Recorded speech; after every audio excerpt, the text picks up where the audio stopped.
এই মুহূর্তে আন্তর্জাতিক অঙ্গনে সবচেয়ে বড় খবর, মাত্র একজন ব্যক্তিকে কেন্দ্র করে কেন মুখোমুখি অবস্থানে বাংলাদেশ ও ভারত? কার ভয়ে কেঁপে ওঠে পরাশক্তিদের সাজানো মসনদ, যার অকাট্য যুক্তির সামনে ভেঙে চুরমার হয়ে যায় ইসলাম বিদ্বেষীদের বছরের পর বছর ধরে গড়ে তোলা মিথ্যার প্রাসাদ? হ্যাঁ, আমরা কথা বলছি বিশ্ববরেণ্য ইসলামী চিন্তাবিদ, কোটি কোটি মুসলমানের হৃদয়ের স্পন্দন ডক্টর জাকির নায়েকের সম্ভাব্য বাংলাদেশ সফর নিয়ে। এই সফরকে কেন্দ্র করে শুরু হয়েছে এক ভয়ঙ্কর স্নায়ুযুদ্ধ। পর্দার আড়ালে চলছে গভীর ষড়যন্ত্র।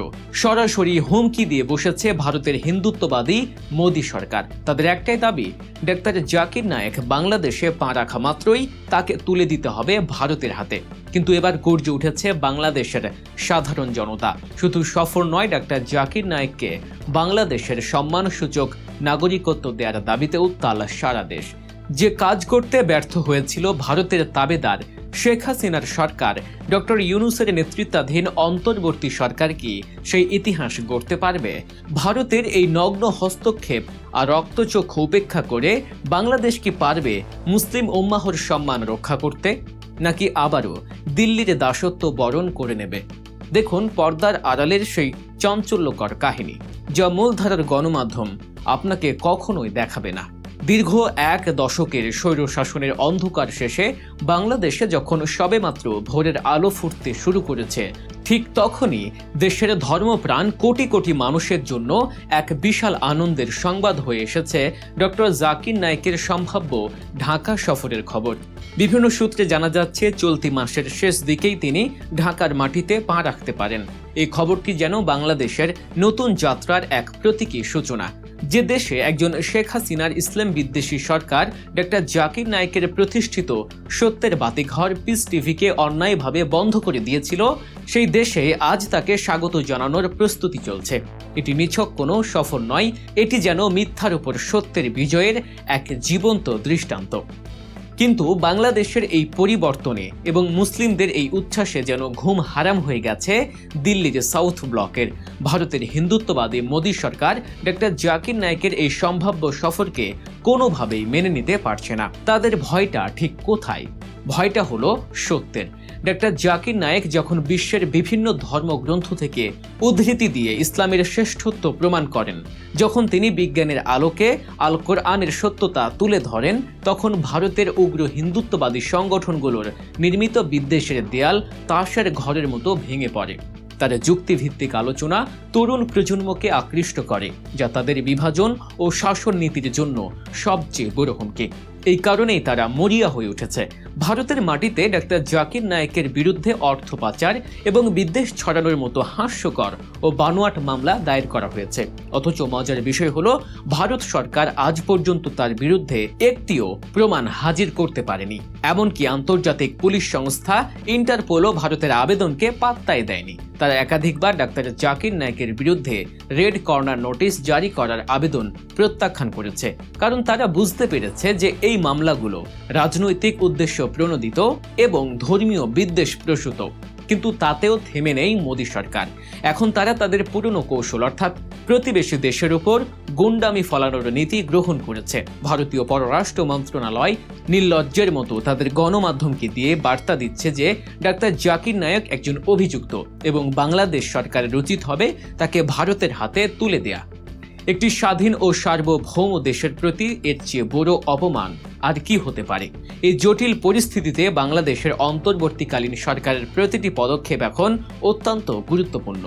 সম্প্রতি ডক্টর জাকির নায়েকের সফরের আয়োজক একটি ইভেন্ট ম্যানেজমেন্ট প্রতিনিধি দল সরকারের ধর্ম বিষয়ক উপদেষ্টা ডক্টর আফম খালিদ হোসেনের সাথে দেখা করেছেন।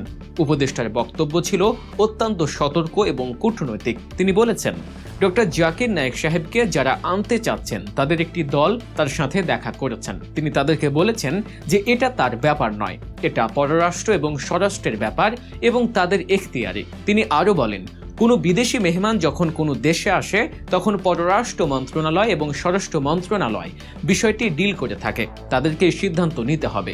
ধর্ম উপদেষ্টা হিসেবে তার কোনো এখতিয়ারে নেই এবং তিনি কোনো সিদ্ধান্তও দিতে পারেন না। ধর্ম উপদেষ্টার এই বক্তব্য থেকে দুটি বিষয় স্পষ্ট। প্রথমত, তিনি সরাসরি না বলে দেননি, যা পূর্ববর্তী হাসিনা সরকারের কোনো মন্ত্রীর কাছ থেকে আশা করা যেত না। দ্বিতীয়ত, তিনি বিষয়টিকে সঠিক প্রক্রিয়ার মধ্য দিয়ে অর্থাৎ স্বরাষ্ট্র ও পররাষ্ট্র মন্ত্রণালয়ের কাছে পাঠিয়েছেন। এটি প্রমাণ করে সরকার বিষয়টি নিয়ে ভাবছে এবং তাড়াহুড়ো করে কোনো সিদ্ধান্ত নিতে চায় না। তবে বাংলাদেশের সাধারণ মানুষ এখন আর শুধু সফরের দাবিতে সীমাবদ্ধ নেই, তাদের দাবি এখন আরও বড়, আরও জোরালো। সামাজিক যোগাযোগ মাধ্যম ফেসবুক, ইউটিউব, এক্স সর্বত্র এখন একটাই আওয়াজ, ডক্টর জাকির নায়েককে বাংলাদেশের নাগরিকত্ব দেয়া হোক। লক্ষ লক্ষ মানুষ যুক্তি দিয়ে বলছেন যে মহান ব্যক্তিটি সারা জীবন ইসলামের জন্য নিজেকে উৎসর্গ করেছেন। পশ্চিমাদের গভীর ষড়যন্ত্রের শিকার হয়ে আজ মালয়েশিয়ায় এক প্রকারে নির্বাসিত জীবনযাপন করছেন। তাকে একটি মুসলিম দেশ হিসেবে আশ্রয় ও সম্মান দেয়া বাংলাদেশের নৈতিক দায়িত্ব। তবে তাকে বাংলাদেশের নাগরিকত্ব দেয়া হলে এটি হবে একটি ঐতিহাসিক পদক্ষেপ। এটি একদিকে যেমন ভারতের গালে একটি উপযুক্ত চর হবে, তেমনি অন্যদিকে বিশ্বজুড়ে নির্যাতিত মুসলিমদের জন্য একটি শক্তিশালী বার্তা দেবে যে বাংলাদেশ মজলুমের পাশে দাঁড়াতে ভয় পায় না। এটি ডক্টর ইউনূসের সরকারের জন্য একটি বিরাট সুযোগ, যার মাধ্যমে তারা বিশ্ব মুসলিমের হৃদয়ে একটি স্থায়ী আসন করে নিতে পারে। আপনারা কি মনে করেন, ডক্টর জাকির নায়েকের মতো একজন বিশ্ব বরেণ্য আলেমকে কি বাংলাদেশের নাগরিকত্ব দেওয়া উচিত? ভারতের এই নগ্ন হুমকির জবাব বাংলাদেশ কিভাবে দেবে? এই ধরনের সত্য ও নির্ভীক খবর নিয়মিত পেতে এখনই গল্প নিউজ চ্যানেলটি সাবস্ক্রাইব করুন এবং বেল আইকনটি চেপে দিন, যাতে কোনো গুরুত্বপূর্ণ আপডেট আপনার মিস না হয়ে যায়। ভারতের পররাষ্ট্র মন্ত্রণালয়ের মুখপাত্র রণধীর জসওয়াল যেভাবে ডক্টর জাকির নায়েককে একজন পলাতক আসামি হিসেবে চিহ্নিত করে বাংলাদেশকে ব্যবস্থা নেওয়ার চাপ দিচ্ছেন, তা সরাসরি ভিয়েনা কনভেনশনের পরিপন্থী এবং একটি স্বাধীন দেশের অভ্যন্তরীণ বিষয়ে নির্লজ্জ হস্তক্ষেপ। যে ভারত বছরের পর বছর ধরে বাংলাদেশের সীমান্তে হত্যা করে, তিস্তার পানি চুক্তি নিয়ে টালবাহানা করে, বাংলাদেশের রাজনীতিতে কলকাঠি নাড়ে, আজ তাদের মুখে আইনের শাসনের কথা শোভা পায় না। ডক্টর ইউনূসের নেতৃত্বাধীন অন্তর্বর্তী সরকারের সামনে এখন দুটি পথ খোলা। হয় তারা পূর্ববর্তী সরকারের মতো ভারতের দাসত্ব মেনে নিয়ে দেশের কোটি কোটি মানুষের আবেগ ও বিশ্বাসকে পায়ে দোলে দেবে, অথবা তারা দেশের সার্বভৌমত্ব ও আত্মমর্যাদাকে সর্বোচ্চ গুরুত্ব দিয়ে ভারতের এই অন্যায্য দাবিকে প্রত্যাখ্যান করবে। এই সিদ্ধান্তটি নির্ধারণ করে দেবে বাংলাদেশের ভবিষ্যৎ গতিপথ।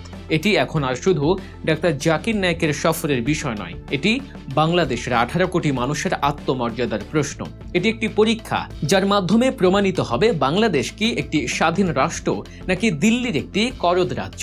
আমরা বিশ্বাস করি ছাত্র জনতার আন্দোলনের মাধ্যমে প্রতিষ্ঠিত এই সরকার জনগণের আবেগকে সম্মান জানাবে এবং এমন কোনো সিদ্ধান্ত নেবে না যা দেশের ভাবমূর্তিকে ক্ষুণ্ণ করে। চূড়ান্ত সিদ্ধান্ত এখন সময়ের ব্যাপার মাত্র। বাংলাদেশ সরকার কি ইতিহাস সৃষ্টি করে ডাক্তার জাকির নায়েককে বরণ করে নেবে, নাকি ভারতের কাছে নতজানু হয়ে আরেকটি কলঙ্কের ইতিহাস রচনা করবে? এই কূটনৈতিক লড়াইয়ের শেষ কোথায়? শেষ পর্যন্ত কার জয় হবে, সত্যের নাকি ষড়যন্ত্রের? আপনার মূল্যবান মতামত কি নিচের কমেন্ট বক্সে ঝড় তুলে জানিয়ে দিন। ভিডিওটি শেয়ার করে ছড়িয়ে দিন সবার মাঝে, যাতে সত্য চাপা না থাকে। আর আমাদের চ্যানেল গল্প নিউজ সাবস্ক্রাইব করতে একদমই ভুলবেন না। সত্যের সন্ধানে আমরা সব সময় আপনার পাশে।